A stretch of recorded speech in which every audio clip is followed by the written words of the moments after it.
Hey, y'all. Well, my parents are traveling in the South right now, and so it's just kind of on my brain, and I felt like I needed to do something that was very Southern. I typically don't enjoy saying the word y'all, but I'm going to use it. So, hey, y'all.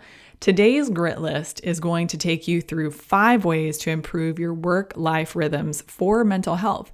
Now, I am a big believer that there's very little work-life balance available. I think you have to choose your priorities, and it's hard to have 2 priorities that are exactly even.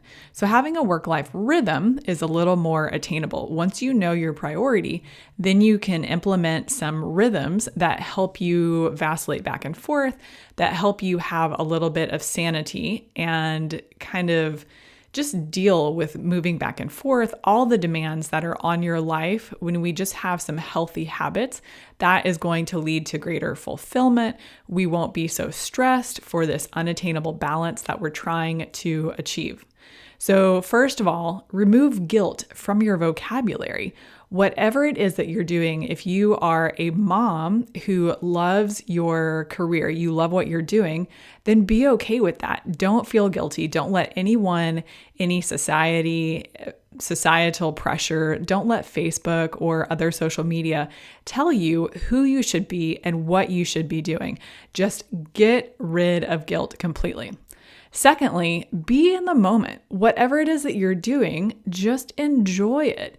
So if you are at work, you've got a deadline. I mean, deadlines aren't that much fun, but I still think that sometimes we can thrive with that healthy pressure because we're doing what we love, theoretically. And it's okay to be focused and to be dedicated to what you're doing. Then when you're home, you're with your family or on the weekend or whatever your rhythm and your schedule is, just be there. Sometimes Third, so before I move on, turn your phone off periodically. Whatever scenario that you're in, sometimes it's nice to put away the distractions, kind of put some blinders on. I am the worst at this. I don't always do well. I like multitasking. I like having a lot going on, which is kind of funny. People think that I get and I do get focused. So don't hear what I'm not saying. But sometimes putting the phone down, turning it off, and focusing on one thing helps me do so well. Like I accomplish a lot. I feel good about myself. And also when I can communicate to the people around me why I'm choosing to do that, that tends to help as well. So that if I have a big project or I'm working with a client and there's something I need to get done, I can talk to my husband and say, look, I really need to just kind of focus on this for a couple hours or a weekend and give him the heads up that it's coming. So turning off that phone, gosh, it works wonders. Number 4, ways to improve your work-life rhythms.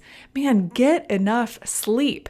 Now, I can say this easily. I don't have kids, so I do understand that those of you that have other commitments like children, or maybe you work different shifts, or just your nocturnal rhythms are a little different.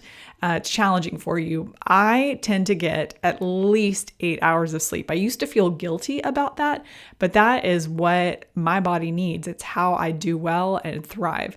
But you have to figure out what works for you. Is 7 hours of sleep enough? That's great.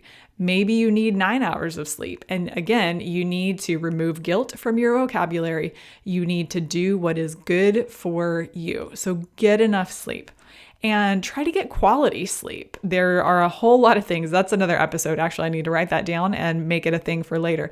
But be sure that you're getting quality sleep well. There are a lot of ways to gauge the quality of sleep that you're getting. There are bedtime routines, evening routines, and things that you can do to help yourself sleep better. Number 5, and last for the day, ways to improve your work-life rhythms. Clarify your wants versus your needs. There are so many good things out there that I think as women, we are striving for. They're not bad, all the things that we hope to see happen in our lives. However, sometimes we need to decide if it really is a need in the moment or if it's just something that we want to happen or we want to have or we want to see. So differentiating between that can also help you set up a better rhythm, as it kind of goes back to your priorities as well. Have your priorities in line, have them aligned with your core values and what is going to make you sleep at night. I know I say that kind of jokingly, but it's going to help. So clarify those wants and needs.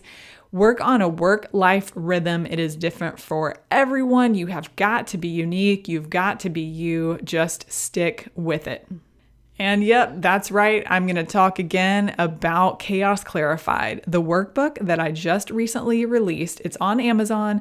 The link is in the show notes. I am loving this, you guys. I'm hearing good things from some of you who have used the book and started working through it. You're talking about your core values. You're beginning to work on a personal mission statement. And that is something that a lot of you have never heard of, definitely never tackled. And it can be a little daunting, but I break it down into easily digestible steps. I think it will be enlightening for you. So check it out. I'll see you next time.